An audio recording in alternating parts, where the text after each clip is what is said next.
Let's go.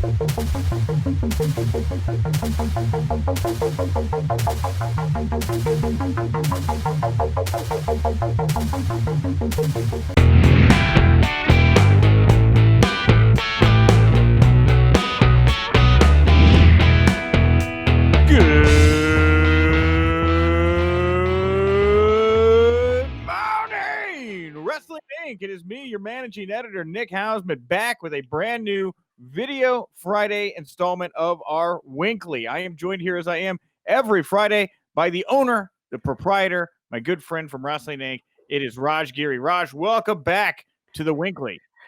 Thanks for having me back, Nick. What a crazy week it's been. I'm surprised we were able to narrow this down to 5 topics. I always like how you thank me for having you, and it's like, oh, Raj, it's kind of your platform, but I appreciate that. That's very nice of you. And speaking of platforms, guys, if you're watching this here on Friday, 3:30 p.m. Eastern, you are watching it first run via the Ringside Wrestling app. It is an app that is free to download. It is for pro wrestling fans. You guys can jump in the Hangouts chat below. Let us know what you're thinking of the conversation we're here having on the show. There is original pro wrestling programming for pro wrestling fans Monday through Friday, 7:30 p.m. Eastern, right here on the Ringside Wrestling app. Free to download. You can get us to the Danger Zone, Fantasy Warfare, and, of course, Game Night with our good friend Josh Matthews. Lots of content, Raj. Lots of it. Ton of stuff. So if you're not satisfied with all of this as a wrestling fan, I don't know what else there we can provide. But yeah, there's just a ton of content on the Ringside Wrestling app. So download that as soon as you can. T-shirt cannons. That's what else we can provide. Right through the monitor. Right.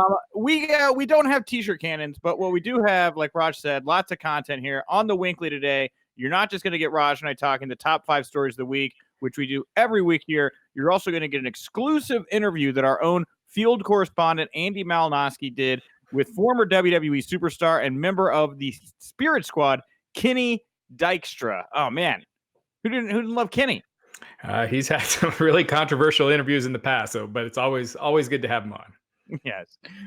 Cornstalk of a man, very tall, Kenny Dykstra. This went down at WrestleCon 2019, the interview with Andy Malnoske. And with that, it is time to get to the top 5 stories of the Wink. That's right. Top 5 stories of the week from Wrestling Inc. And we're going to start off with story number 1, the story that just lit up the website, Raj, and we actually managed to get a little insight too. And that is the return of CM Punk to independent wrestling. He showed up at MKE in Milwaukee this past Friday night, interfered in Ace Steel and Derek St. Holmes match, given Derek the GTS and Ace the win.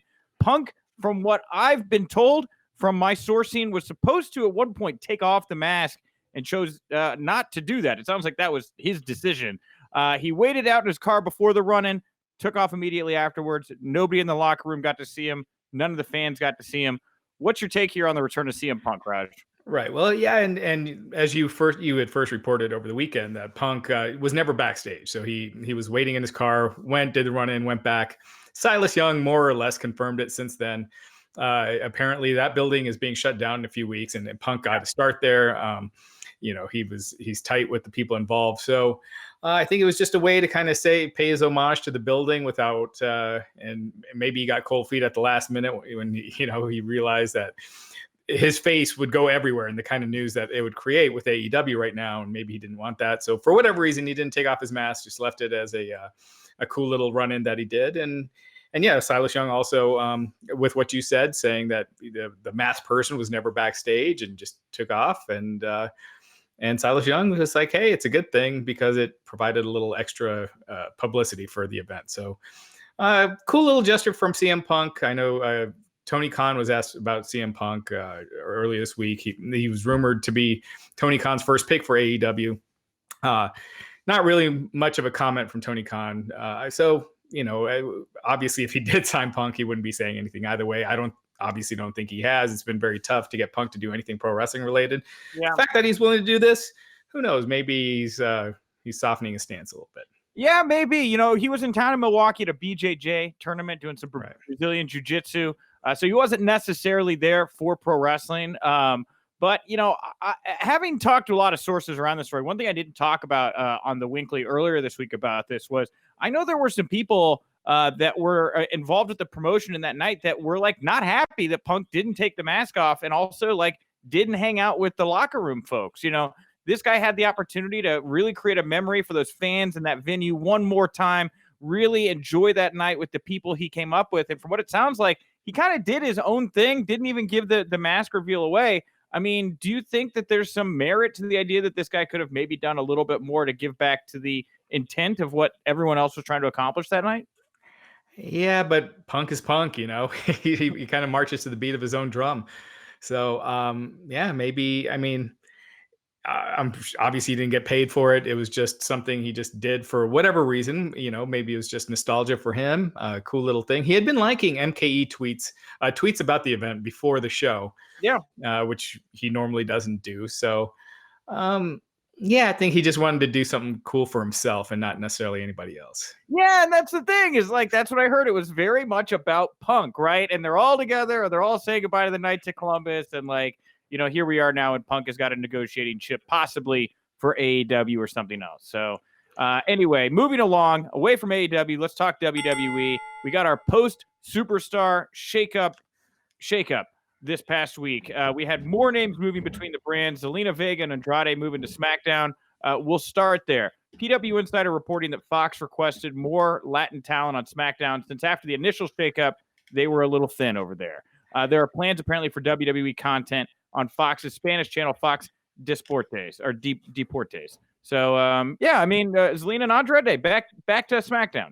Yeah, and it was reported in the Observer that came out this morning that while Fox does, you know, want them to have a, you know, some Latino stars for the network, that was not the primary reason that Andrade was moved. According to the Observer, the primary reason was to keep him and Charlotte together. Charlotte, right now, the plan is for Charlotte to face Becky Lynch at WrestleMania next year, even though they're facing off, you know, in a few weeks at Money in the Bank. But to keep them, you know, they don't want to move Charlotte to Raw because obviously her and Becky Lynch would be crossing paths a lot of times. So they want to keep Charlotte on SmackDown. I don't know if it was just a mix up or whatever happened, but they had moved Andrade and Zelina Vega, corrected the mistake, moved Andrade back, Zelina Vega back, but they had already announced Aleister Black, who's married to Zelina Vega, for Raw. So they also moved Aleister Black to SmackDown. It's a big mess. It shows how much these things are done by the seat of their pants. The talent usually don't know if they're being drafted or switching brands. So it can be a huge mess for a billion-dollar company. How some of these things can just be again flying by the seat of their pants. Yeah, like you mentioned there. So yeah, Zelina goes to SmackDown. Aleister Black's got to move with Zelina. Now his tag team with Ricochet kaput. That's done. Yeah. And so much talent had to move to SmackDown to stay with their significant others. Cesaro, odd man out, has now been moved back to Raw to help even the rosters out, I guess, a little bit. And the last SmackDown note, if I don't understand this, then Jinder Mahal and the Sings, they get moved to SmackDown. I don't think they're married to anybody there. I don't get why Cesaro had to go to Raw and Jinder had to go to SmackDown when they're both heels that can kind of, I think, work the same dynamic. I'm just a little confused by that. Yeah, I think it's just one of those moves that Jinder hasn't done nothing on Raw. You know, he had a lot more success on SmackDown. Yeah. Who knows? I mean, why didn't they do it the week of the actual shakeup? There's also Nikki Cross, who has been working on the Raw brand for live events. Was not at Raw, though. But so she's pretty much moving to the Raw brand. The B Team, they worked at a SmackDown live event, so it looks like they'll be moving to SmackDown. And SmackDown has like no tag teams right now. Jeff Hardy's injured. So the tag team champions on SmackDown are injured. Gallows and Anderson are in limbo because of their contracts. So, I mean, it's just a complete 180 between the Raw tag team division and the SmackDown tag team division. But yeah, so I'd expect Killian Dane, since he's married to Nikki Cross, to also be moving to Raw. Of course. Now, on this note, to wrap up top story number 2, to tie in the Q1 2019 earnings call and report from overnight, WWE recorded a net loss for Q1 2019 due to a drop in live events revenue and lower merchandise sales. Now, they attributed to the fact that people were just out injured. That's why it was a weak quarter. That doesn't resonate with me. It's just, I think, again, it's like we're sitting here talking about a bunch of people moving around without really any context or story to it, you know? Yeah, I mean, there's a lot of things wrong with what they said. First off, it was predicted that WWE wouldn't have a hot quarter because their costs have been going up because they're anticipating a ton of money coming from the Fox deal, which they'll be getting later this year. So their costs have gone up, but they didn't expect the revenues, the profit to drop as much as it did. So they didn't expect I think JP Morgan analysts, they had predicted a slight loss, maybe a few $100,000, but it was over a $5 million loss that last quarter. So it's pretty substantial. Live events are down a lot. The revenue dropped from 187.7 million in the first quarter of 2018 to 182.4 this past quarter. Profit went from 14.8 million to an $8.4 million loss for the quarter. Raw ratings. So here's the thing. They said that the big reason was that a lot of the stars are gone. Now, really the only big star that was gone for a lot of that for only half the first quarter was Roman Reigns. And Seth Rollins had been dealing with an injury. He wasn't on TV a lot. Sure. So the first quarter, Raw ratings were down 14% from the same quarter last year.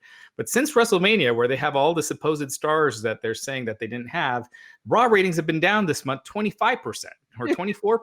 So it's even farther.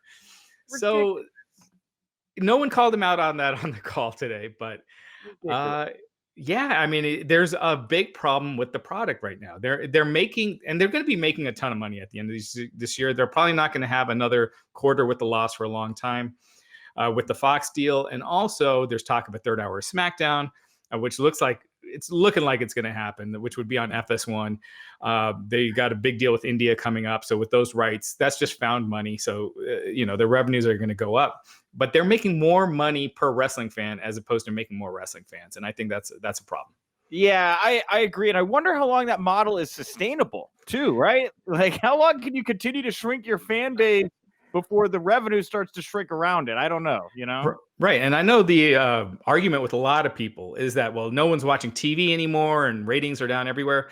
The top 25 cable networks for the last year are down 5%. Raw is down 14%, 25% in just the last month. And so it's way down more than cable. And if they keep shrinking at some point yes, exactly what you said, Nick, there's going to be a point where they're making a ton of money. Their viewership has eroded, and then it's going to come time for a renewal, and they're not going to have any, much of a bargaining chip. Yeah, it is. It's it's like I guess like when the stock market crashed. It's right, like overinflation of the housing market or something. I think that's what this is going to be like. Right. We've put the price of per fan too high. This is unsustainable. Yeah. And a third hour SmackDown, again, one of the things that really hurts Raw is that third hour. And one of the things that makes SmackDown so much more enjoyable is it's 2 hours. It's shorter. It doesn't feel like such a chore. Adding that third hour, oh boy, you're making the same mistakes. And I think that erodes the popularity of SmackDown. Yeah, you might feel the big hurt. You're right. Down the line, it won't be immediate. They're going to get a little bit of a bounce, but okay. Yeah. Well, it's not just the fans that seem to be a little jaded with the product right now. There are also some wrestlers who seem a bit jaded with the product right now. Let's talk about Sasha Banks. The Observer reporting her in WWE in a stalemate right now. It sounds like, or stalemate right now. Sasha sounds like she would like to sit out the rest of her contract. And on that note, while we're talking about her decision to sit out that contract, a lot of people were weighing, would WWE freeze that period of time where she's sitting out and bring it over to the rest of her contract? Looks like that could be the case because it came out today, from the Observer, that Luke Harper's contract looks to be frozen an additional 6 months past when his contract expires to compensate for 6 months where he was not wrestling while he was out on the shelf injured. Ugh, ruthless. Getting ruthless in here, Raj. At some point, someone's going to challenge that in court because he was injured working for WWE. It wasn't like the injury occurred outside of WWE. Yeah. So working for the company, you get injured, and then they add on to your contract because of that. I don't see how a jury would find in favor of it. But yeah, Luke Harper requested his release online, and instead of granting it like they did Ty Dillinger, they added on to his contract. Yes. And I think that's sending a message. I felt like at some point, if you're asking for your release online and you're granted it, it sends a message to other talent that that's how you do things to get out. And I'm sure I can understand them not wanting that to happen. But to add on to it, I think it's just inviting trouble. Sasha Banks, exactly what you said last week, Nick. I could easily see them freezing her contract for the time not worked. Yeah, just like they did Neville.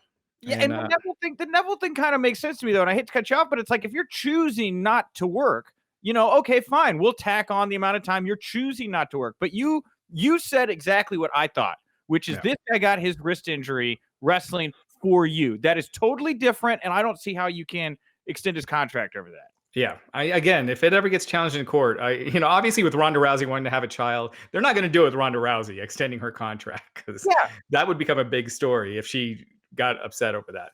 I think but if Sasha wants to challenge that in court, that's one thing. I don't see her wanting to do that. To me, we're talking about Charlotte versus Becky Lynch at WrestleMania next year. That does nothing for me. We've seen it so many times. I'd like to see Sasha return up Money in the Bank as a surprise entrant, have Becky beat Lacey Evans and then later beat Charlotte, and then or have her beat Charlotte, then later Lacey Evans, and then Sasha cashes in the Money in the Bank, beats Becky, takes the SmackDown title to takes the SmackDown title. Becky's on Raw and can't get a revenge on Sasha. So this was something I laid out on the wrestling podcast the other day. I think it would make sense. I think, and it leads to a Sasha versus Becky match at WrestleMania next year. Build up Sasha during that time as champ, and then I think you got a fresh matchup and something that's new. Man, that's fun to think about. I just think she's gone. I think Sasha seems unhappy. I can't see, once you make a stand like what I think Sasha's doing now, I think that you can't come back on the other side and get treated the same. And I don't see the kind of scenario you're laying out being there for her. Bayley seems fired up, and I think it's got to be because she knows she's got to fight through what she's going through right now. And I felt like the ghost of Sasha Banks was there on SmackDown when Bayley and Charlotte and Becky shared the ring for a little bit. It just felt like she was gone to me. Yeah. Who knows if they can convince her to come back? But I think a scenario like that, if she believed it and they believe it, that they would actually do that. I could see her coming back for that. A big singles match at Mania, because she loves the business, she loves wrestling, and some stuff like that's important to her. Yeah, because I'm sure that she, promises regarding booking seem to be something she trusts right now. So anyway, right. All right. Moving on to topic number 4, top story of the Wink. WWE pulled the Undertaker from Starrcast II, according to Sports Illustrated, confirmed by Conrad. They also pulled Kurt Angle. Undertaker returned his deposit to Conrad, who's now scrambling to find talent to fill the void of these guys, because you have fans out there who bought tickets and hotel rooms and airplane tickets, all this stuff to come out to Vegas for this. Wrestling Observer reporting that following the announcement Undertaker was going to Starrcast, WWE fired back to him an offer he couldn't refuse. Undertaker took that offer, big money offer. He's going to finish out the other external bookings he had, except for Starrcast, and then he'll be exclusive to WWE, and no WWE content will be allowed at Starrcast. Again, ruthless. I had to do this as the follow-up to the other one here because WWE cracking the whip more. Yeah, and they might allow the Tom Magee Bret Hart match to be played at Starrcast, but not on their pay-per-view. So they booked. So they were also going to have Shawn Michaels and Scott Hall doing a watch along of their WrestleMania 10 ladder match. Apparently, that's out of the books too. So it looks like WWE put a stop to that. And so instead, you got Bret Hart, Tom Magee, which the hardest core of the wrestling fans, which is a big chunk of that audience. We'll probably get into. I mean, Tom Magee is someone that if you're even a casual wrestling fan, you probably don't know who he is. But Bret Hart made him look like $1 million in the mid 80s. And he's kind of become a legend with the hardcores. And people have been wanting to see that match forever. It just got released online. I can't remember if it's online, but the videotape has been recovered of it. So they might allow that to be shown. I don't think it's been released yet. I know that it was found and recovered. So I think this will be like a bit of the premiere. If when it happens, it doesn't get canceled. How ridiculous is it that we're at a point right now where WWE is like, maybe we'll let you show a Tom Magee. That's where we're at. And Conrad, he was kind of smart. He said, I asked for Vince, Stephanie, or Triple H, which we know that's never going to happen in Taker's place, but that all the proceeds would go to Connor's cure, and he would match those donations, those proceeds. So it really makes WWE look like, they're turning down a big donation to their charity for being petty on this. But that was smart on Conrad's part. But yeah, I mean, they're really putting their foot down. All right. And lastly, your top story of the week. We talked a little bit about how Becky's going to have 2 matches there at Money in the Bank. One, the Raw Women's Championship against Lacey, the SmackDown Women's Championship against Charlotte. But we also found out Seth Rollins is going to defend the Universal Championship against AJ Styles, and Roman Reigns is going to face Elias, who's got Shane McMahon in his corner. I definitely think there's something to the idea that a woman is going to cash in on Becky Lynch after she's wrestled twice in the same night. I mean, it feels like a logical setup, right? I think so. Either that or Charlotte just beats Becky. I'm sure that Becky's beating Lacey. I could easily see them doing that. Lacey attacks Becky after the match, then faces Charlotte right after. She's weakened. Charlotte takes the title.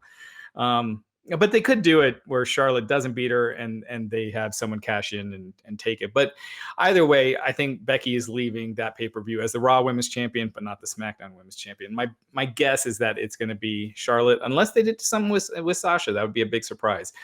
With Kofi and Kevin, I feel like, I knew that's where they were going. I even called it last week, but I kind of felt like they could have gone on longer with the storyline. Like, they don't need this match for Money in the Bank. Knowing, AJ versus Seth is a big enough match that Kofi versus Kevin Owens is not going to add any significant subscriptions or anything yet. You could have done like Kofi and the New Day against 3 guys, and then have Kevin do the turn there, and then have Kevin versus Kevin Owens versus Kofi at the next show.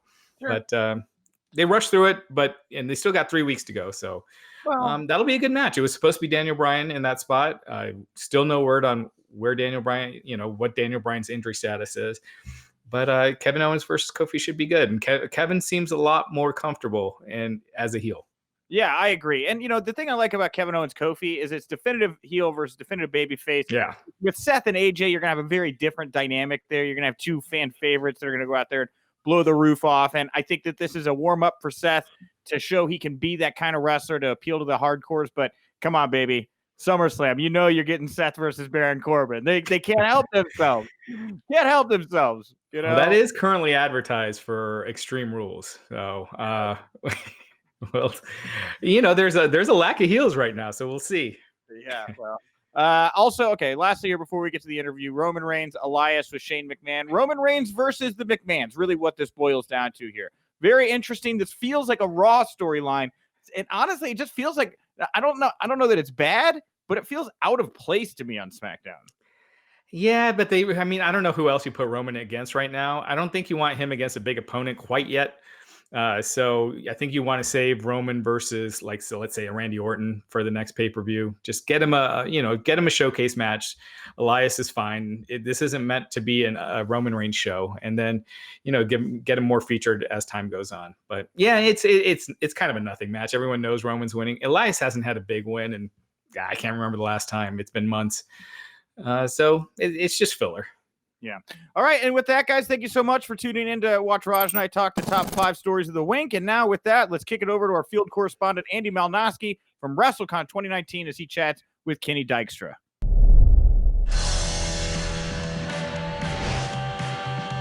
For WrestlingInc.com, Andy Malnoske here with Kenny, of course, from the Spirit Squad. Kenny, this is an awesome day. Welcome to WrestleCon. Thank you, buddy. But we are no longer the Spirit Squad. We're the Squad World Order, SWO. Mike Mondo and myself, Kenny. This is a great day, though. I am glad to be here at WrestleCon. It's cool to see everybody. I like to see a lot of my old friends. I like to see a lot of old people that I grew up watching. Yeah. So it's pretty neat. Get to meet some of the fans. Yeah. See other companies. I like when other companies commingle. You know what I mean? Like coexist. In some way. It's like you have colliding. A mixture of I saw some AEW stuff. I saw other companies, Impact, Ring of Honor guys. So it's pretty cool, to see all the different organizations come to one. Yeah, it really seeing different wrestlers interact with each other. Yeah, so tell us about what's going on right now, your bookings, to kind of help promote us with you as well. So talk about your career now and how it's shaped up. Okay, me now, I just turned 33 this past March. I placed second in a fitness competition, so that's looking pretty good. I don't know, man, I still wrestle. I do indie shows here and there, but at this point I've been doing it for 20 years, so I'm probably not going to stay around wrestling much longer, mainly just because I have so much going on, and there's other universes out there that treat me with more respect and more appreciation, so I'm kind of leaning toward that. So if I don't get a job sometime soon, I'm just going to probably use my prime elsewhere, as opposed to just staying here doing the same thing over and over. Yeah, and you were pretty young when you started in WWE, right? Yes, I worked for WWE from 16 to 24.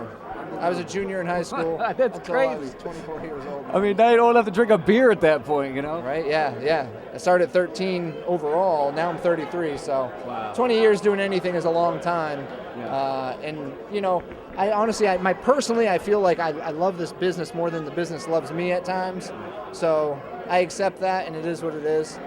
Whether this is my last WrestleCon or not, I don't know. Maybe, probably. Yeah. Probably. Maybe. We'll see what happens, to be determined. But, Kenny, wanted to ask you this. WrestleMania weekend, of course, 35th edition. Talk to us about, you've had a chance to compete in those events. Favorite WrestleMania moment? My favorite WrestleMania moment, I don't know.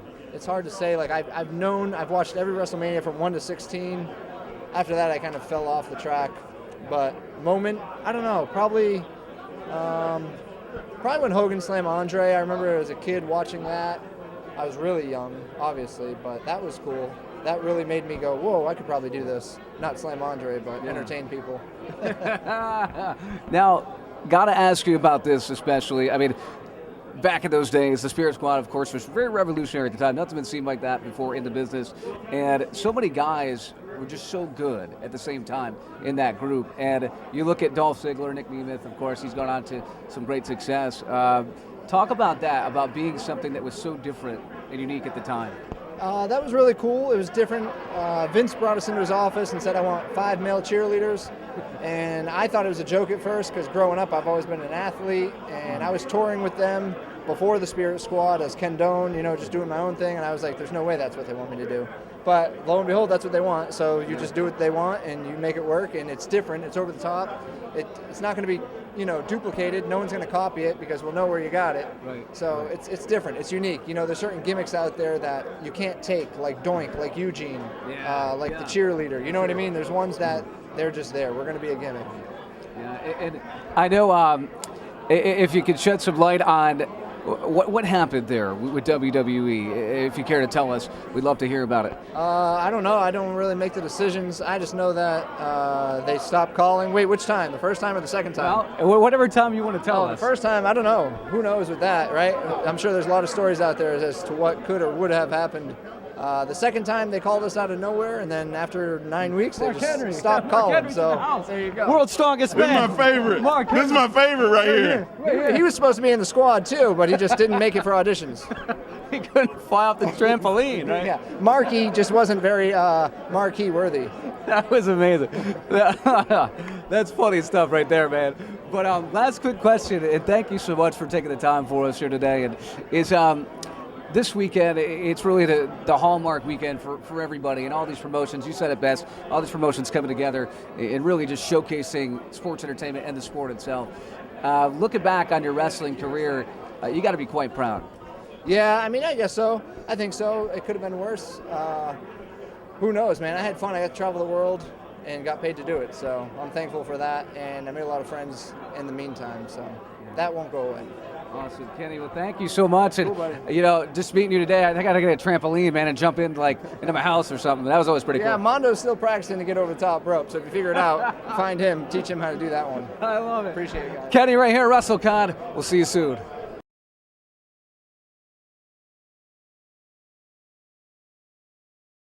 Thank you very much to Andy for going out into the field and getting that interview with Kenny. Thank you, Raj, for joining me at the top of the show to talk the news of the Wink. And I want to remind you guys, if you're enjoying the show, if you like WrestlingInc.com, head over to ProWrestlingTees.com/WrestlingInc. Get your Jack the Jack Journalist t-shirt. Support the site. Let everybody know this is where you get your news from. Also, you can find us Tuesday through Thursday, the WINCLY, just in audio form. The podcast available at Wrestling Inc. Audio over on iTunes and all your other podcast platforms. You get that WINCLY. You get all the other great content we produce in audio form over there. And of course, if you want to support Ringside Wrestling, the social media handles to follow are at Ringside App on Twitter, at Ringside Wrestling App over on Instagram. Let the world know Fridays, the WINCLY, here Ringside Wrestling. This is the show you enjoy to watch. Raj, anything you want to plug, promote, put over here to wrap up today? No, that's it right now. But yeah, that's about it. Okay, well, wonderful. There you go. We did it.